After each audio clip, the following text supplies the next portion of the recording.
میرے نہایت دیوار کو احترام تشریف پر عزیز دوستوں بزرگوں بھائیوں، ماہ رمضان جمادی الاولیٰ کا مقدس مہینہ ہے۔ آنے والا مہینہ جو کہ جمادی الثانی کا مہینہ اور اس مہینے کی 22 تاریخ کو خلیفہ خلافت خلیفہ اول یار بات مزار امیر المومنین خلیفۃ المسلمین حضرت ابو بکر صدیق سب کے رضی اللہ عنہ آپ کی وفات ہے، اسی مناسبت سے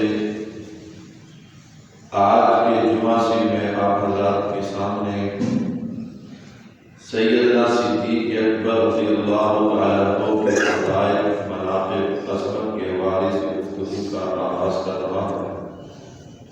انشاءاللہ العزیز آنے والے 2-3 جمعوں میں یہ سلسلہ اسی طرح جاری و ساری رہے گا۔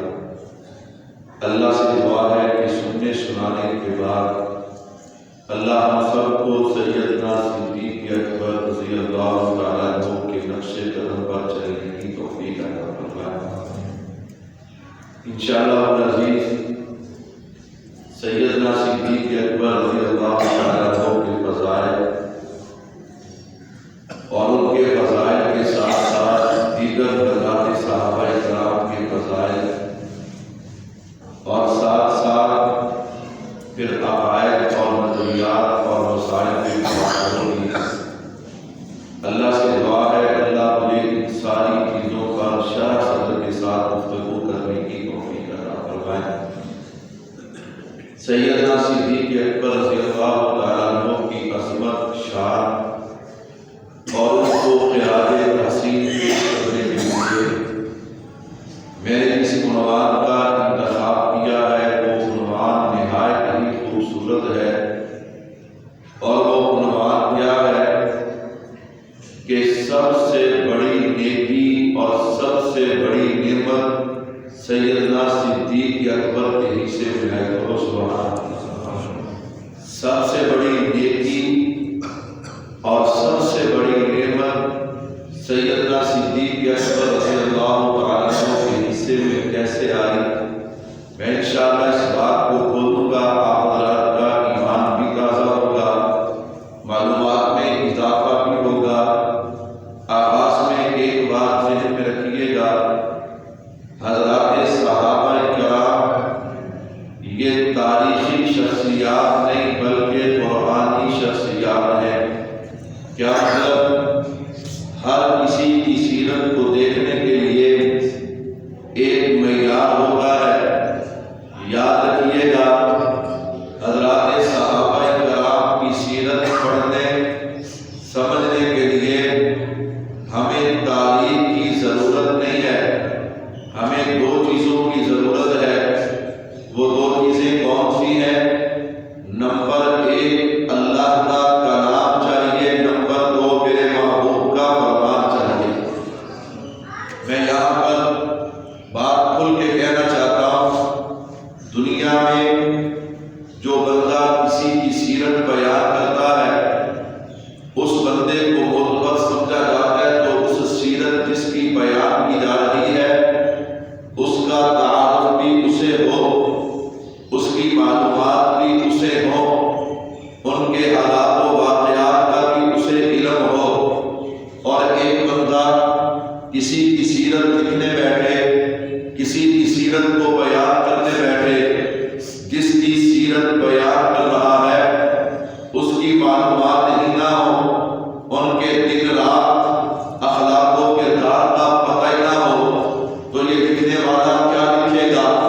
اس لیے ہم کہتے ہیں کہ جب حضرات صحابہ کرام کی باری آتی ہے، صحابہ کرام کو فرشوں پہ میرے مصطفیٰ جانتے ہیں، عرشوں پہ مصطفیٰ کا خدا جانتا ہے۔ اس لیے ہم کسی انسان جو ہے میرے نبی کے صحابہ پہ تنقید اور جرح کرے، سوال کرے، ہم اس کی جرح، اس کی تنقید اور سوال کو مانتے نہیں۔ ہم کہتے ہیں صحابہ کو سمجھنے کے لیے کسی کے علم کی ضرورت نہیں ہے، کسی کے فہم کی ضرورت نہیں ہے، کسی تاریخ کی ضرورت نہیں ہے، کسی کی عقل کی ضرورت نہیں ہے۔ صحابہ کو سمجھنے کے لیے یا تو قرآن چاہیے یا مصطفیٰ کا فرمان چاہیے صلی اللہ۔ اس کی وجہ کیا ہے؟ میں نے کہا اس کی وجہ بھی سنتے جائیے۔ صحابی کوئی اپنی مرضی سے بنتا ہے، صحابی اپنی مرضی سے نہیں بنے، بلکہ یاد رکھیے گا صحابہ انتخاب خدا ہے۔ اور صحابی بندہ کیسے ہے؟ نمبر ایک انتخاب خدا، نمبر دو تربیت مصطفیٰ صلی اللہ علیہ وسلم۔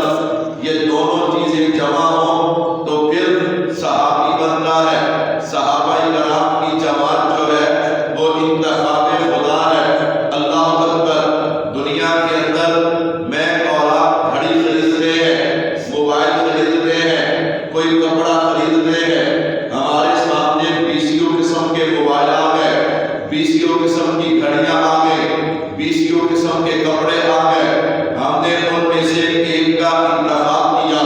جب آپ نے انتخاب کیا تو پھر آپ جانتے ہیں نا کہ جس کا میں نے انتخاب کیا ہے اس کی کوالٹی کیا ہے، میں نے جس کا انتخاب کیا ہے اس کی شان کیا ہے، اس کے اندر کون سی ایسی خاص وجہ ہے کہ میں نے اس کا انتخاب کیا، کوئی اور نہیں بتا سکتا، آپ بتا سکتے ہیں۔ تو بھائیو انتخاب خدا صحابہ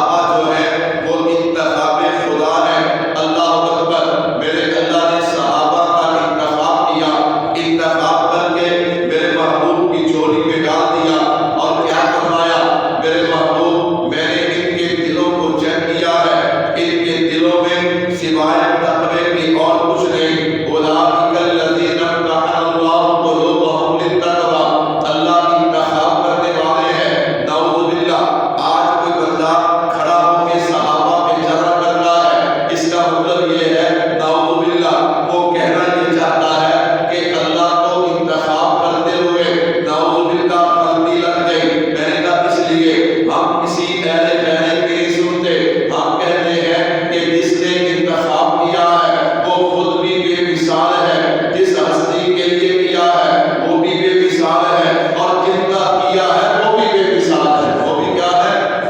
بے مثال ہے۔ میرے بھائیوں، فتنوں کا زمانہ ہے، اگر یوں اپنے عقیدے کی حفاظت نہیں کرو گے تو پھر بہت دور نکل جاؤ گے۔ نمبر ایک، انتخاب خدا، اور خدا کا کلام کون ہے؟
نعوذ باللہ حدیث کا مذاق اڑاتے ہیں. منکر حدیث کا نا حدیث کا مذاق اڑاتے ہیں.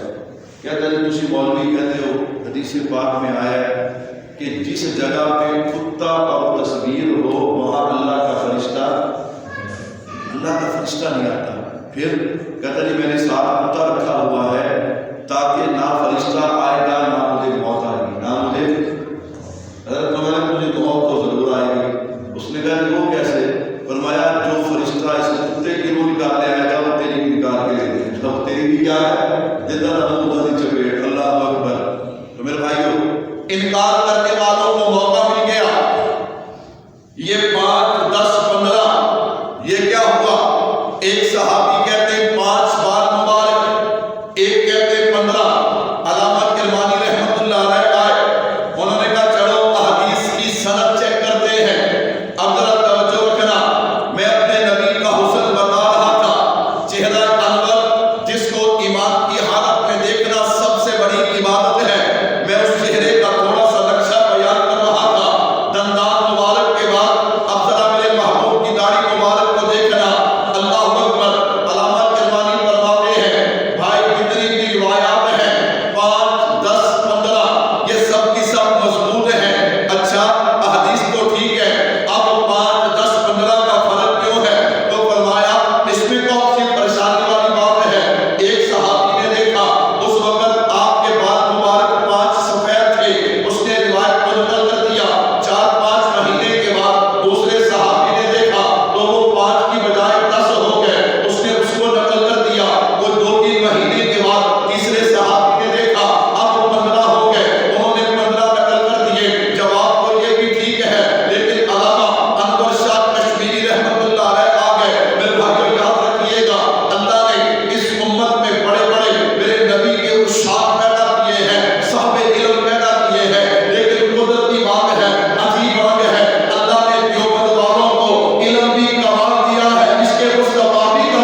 ایمان کی حالت میں میرے محبوب کا دیدار کرنا. کہہ دو سبحان اللہ.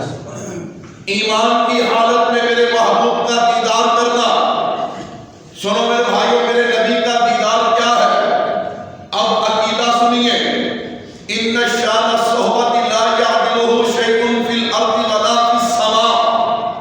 یہ جو ایمان کی حالت میں نبی کے چہرے کا دیدار کرنا ہے، اللہ اکبر. اللہ مجھے اور آپ کو کروڑ سال عمر عطا کرے اور ہم اس عمر میں کروڑوں اربوں حج عمرے بھی کریں، کروڑوں اربیں قرآن بھی پڑھیں، نمازیں بھی پڑھیں، سب کچھ کریں. لیکن یاد رکھنا، وہ جناب بلال نے ایمان کی حالت میں جو مصطفیٰ کے چہرے پہ ایک نگاہ ڈالی ہے نا، میں نہیں، آپ نہیں، پوری کائنات کے انسان جو ہے وہ مل جائے اور کروڑ سال اتنی عبادت کرے، پھر بھی بلال کی ایک نگاہ کا مقابلہ نہیں ہو سکتا. کیوں؟ ان شان الصحبہ کی لا یعدلہ شیء فی الارض ولا فی السماء. ہمارا عقیدہ ہے صحابہ کرام کو ایمان کی حالت میں وہ جو مصطفیٰ کا دیدار ملا ہے نا، میرے محبوب کی صحبت ملی ہے، زمین و آسمان میں کوئی ایسی چیز نہیں ہے، کوئی ایسا عمل نہیں ہے جو اس عمل کا مقابلہ کر سکے. اللہ اکبر. تو لوگ کہتے کہ انسان اٹھ کے آج نبی کے صحابہ پہ بغض کرتے ہیں. میں نے کہا جاؤ، تمہیں انجینئر مبارک، تمہیں ڈاکٹر مبارک، تمہیں پروفیسر مبارک، تمہیں نام نہاد پروفیسر اور نام نہاد مفسر قرآن اور عالم مبارک. ہمیں اللہ کا قرآن مبارک، محمد کا فرمان مبارک. اللہ اکبر. کیا مقام ہے پیران پیر حضرت شیخ عبد القادر جیلانی، سب کے رحمۃ اللہ ہے. حضرت سے کسی نے پوچھ لیا، حضرت مقام صحبت کیا ہے؟ میرے نبی کا دیدار، میرے نبی کی صحبت کیا چیز ہے؟ حضرت شیخ فرمانے لگے، دنیا والوں کیا پوچھ لیا؟ فرمایا سنو، اگر پوچھا ہے تو سنو. اللہ اکبر. میری 45 سال کی عبادت ریاضت میری اولاد کی نہیں، پیران پیر شیخ عبد القادر جیلانی محبوب سبحانی رحمت اللہ علیہ فرمایا میری 45 سال کی عبادت ریاضت صدقہ خیرات تلاوت ذکر و اذکار درود، فرمایا یہ ساری چیزیں ایک طرف ہے اور حضرت بلال کی ایک نگاہ جب وہ کہتے اشہد ان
قرآن پہ حملہ کرنا بھی آسان ہے، میرے محبوب کی شریعت پہ، میرے محبوب کی احادیث پہ حملہ کرنا بھی کیا ہے؟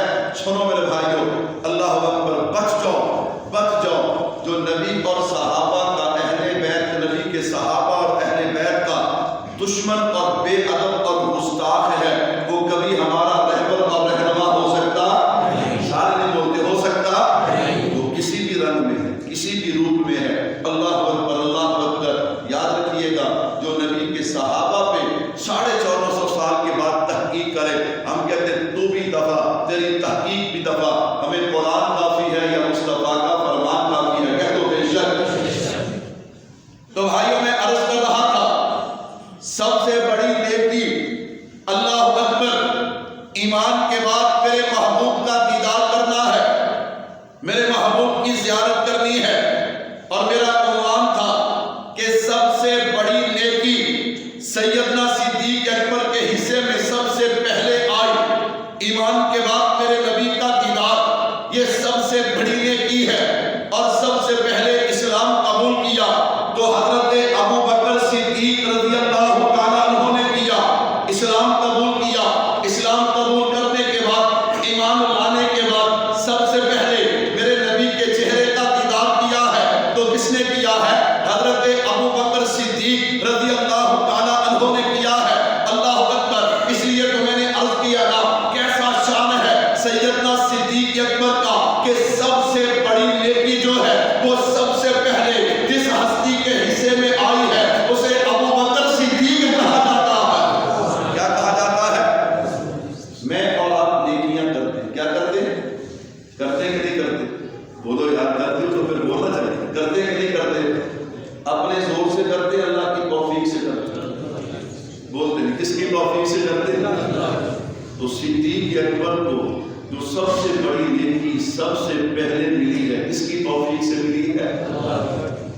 کوئی جتنا مرضی زور لائے، جتنا مرضی زور لائے، جسے اللہ عزت دے اس سے کوئی عزت چھین سکتا نمبر۔ میرے عنوان کا دوسرا حصہ، اللہ اکبر، سنیے گا۔ میں نے عرض کیا تھا سب سے بڑی نیکی بھی صدیق اکبر کے حصے میں، اور سب سے بڑی نعمت بھی، سب سے بڑی نعمت بھی کس کے حصے میں ہے؟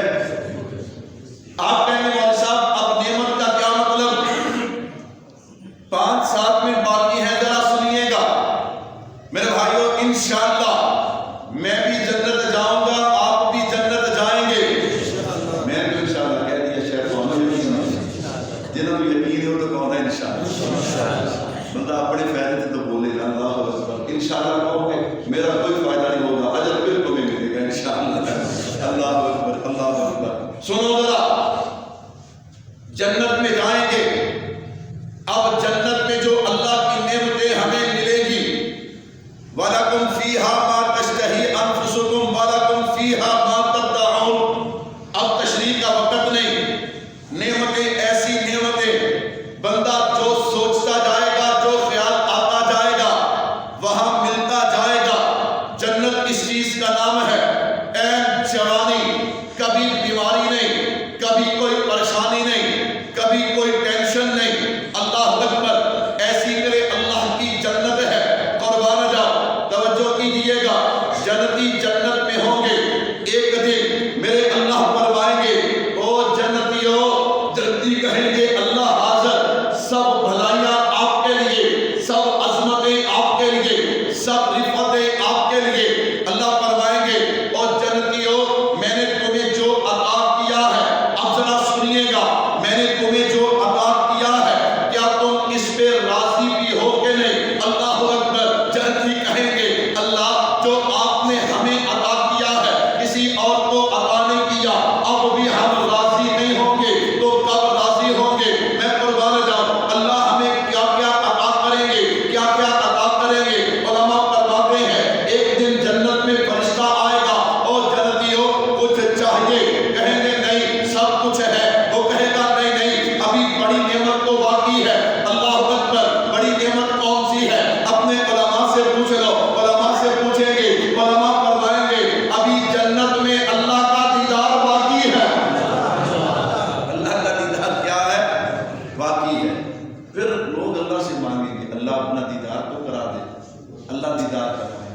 قرآن کہتے ہیں وجوہ یومئذ ناظرہ الی ربہا ناظرہ، اس دن بہت سے چہرے روشن ہوں گے اور اپنے رب کا نظارہ کریں گے، سبحان اللہ، اپنے رب کو دیکھ رہے ہوں گے۔ حضرت صحابی رسول رضی اللہ تعالیٰ روایت نقل کرتے ہیں، اللہ کے نبی نے فرمایا تم اپنے رب کو صاف صاف دیکھو گے، اپنے رب کو کیا دیکھو گے؟ صاف صاف۔ حضرت جریر بن عبداللہ رضی اللہ تعالیٰ روایت کرتے ہیں حضور نے فرمایا تم اپنے رب کو صاف صاف دیکھو گے۔ اور ایک حدیث پاک میں یوں آتا ہے، حضور تشریف فرماتے گرد صحابہ کرام کا حلقہ، 14ویں رات کا چاند اپنی آب و تاب پہ تھا، میرے محبوب نے یوں چاند کو دیکھ کر فرمایا میرے صحابہ جنت میں تم یوں اللہ کو دیکھو گے جیسے ہم چاند کو دیکھ رہے ہیں، یعنی کوئی رکاوٹ نہیں ہوگی، کوئی ریل پیل کم پیل وہاں پہ بڑے سکون کے ساتھ جہاں بیٹھے ہر بندہ چاند کو دیکھ رہا ہے۔ اللہ اکبر۔ فرمایا اسی طرح جنتی اللہ کا دیدار کریں گے، اللہ ہم سب کو نصیب فرمائے گا، جو آمین۔ میرے بھائیو سنیے گا، اب یہ جنت کی نعمت ہے، نعمتیں تو جنت کی ساری ہے، لیکن یہ نعمت بڑی نعمت ہے، اور میں نے دعویٰ کیا کہ سب سے بڑی نیکی بھی صدیق اکبر کے حصے میں، اور سب سے بڑی نعمت بھی سیدنا صدیق اکبر کے حصے میں۔ اب ذرا سنیے گا، اللہ کے نبی نے فرمایا یا ابا بکر آتا اللہ رضوان الاکبر، ابو بکر اللہ آپ کو بڑی جنت عطا فرمائیں گے۔ قال رضوان الاکبر، اللہ کے نبی جنت تو سنا ہے، یہ بڑی جنت کیا ہے؟ فرمایا قال ان اللہ یتجلی للخلق عامۃ ویتجلی لک خاصۃ۔ ابو بکر جنت میں اللہ کا دیدار نصیب ہوگا جنتیوں کو، بڑی جنت کا مطلب یہ ہے کہ سب کے لیے اللہ کا دیدار عام ہوگا۔ ابو بکر تیرے لیے اللہ کا دیدار خاص ہوگا۔ دیدار عام اور دیدار خاص کیا ہے؟ علماء نے اس کی تشریح کی ہے، فرمایا دیدار عام اور دیدار خاص کا مطلب یہ ہے کہ جب اللہ جنتیوں کو اپنا دیدار کروائیں گے تو جنتی میرے اللہ کو دیکھ کر مسکرائیں گے، اللہ اکبر۔ لیکن سیدنا صدیق اکبر کی باری آئے گی، فرمایا دنیا والوں صدیق اکبر جو ہے وہ خدا کو دیکھ کر مسکرائیں گے، اور خدا ابو بکر کو دیکھ کے مسکرائیں گے۔ اللہ اکبر، اللہ اکبر۔ تو میں نے کہا جنت کی بڑی نعمت کس کے حصے میں ہے؟ بولو بھائی کس کے حصے میں ہے؟ ابو بکر۔ اس سے بھی آگے سنیے، اس سے بھی آگے سنیے، جنت کی سب سے بڑی نعمت آپ کہیں گے دیدار کے بعد بھی نعمت؟ میں نے کہا ہاں سنیے، دیدار کے بعد بھی نعمت۔ اللہ فرمائے کہ جنتیوں کچھ چاہیے، راضی بھی ہو کہ نہیں؟ جنتی کہیں گے اللہ آپ نے جو ہمیں دیا کسی اور کو کہاں دیا؟ اللہ ہم آپ سے راضی ہیں۔ اللہ فرمائیں گے میرا دل کرتا ہے میں نے تمہیں جو نعمتیں دی ہیں نا، ان میں سے ایک بڑی نعمت تمہیں اور، ان میں سے ایک نعمت بڑی اور۔ اللہ کی وہ نعمت کیا ہے؟ اللہ فرمائیں کہ میرا دل کرتا ہے کہ میں تمہارے اوپر اپنی رضا کو اتاروں، میں تمہیں بتاؤں کہ میں تم سے راضی ہو گیا ہوں۔ اور آج کے بعد سنو میرے بھائیوں، سنو، اس بات کو دل و دماغ میں بٹھا کے لے جاؤ۔ اس کے بعد بھی جو مرزا انجینئر کو فالو کرتا ہے، اس کے بعد بھی جو اس کی کھٹی کھٹی تحقیق کو مانتا ہے، پھر اس کی قسمت قرب قیامت ہے۔ یہ وہ زمانہ ہے کہ شام مومن کو صبح کافر، صبح مومن کو شام کافر۔ سنو میرے بھائیوں، میں بتانے چلا، توجہ کے ساتھ سننا، میرے نبی کا ہر صحابی جو ہے اس کا مقام اور شان کیا ہے، اور سیدنا صدیق اکبر کا مقام کیا ہے؟ میرے اللہ نے کیا، میرے اللہ فرمائیں گے جنتیوں میں تمہیں اپنی رضا کا سرٹیفکیٹ دیتا ہوں، آج کے بعد میں اللہ تم سے کبھی ناراض نہیں ہوں گا۔ قرآن کہتا ہے وَرِضْوَانٌ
انسان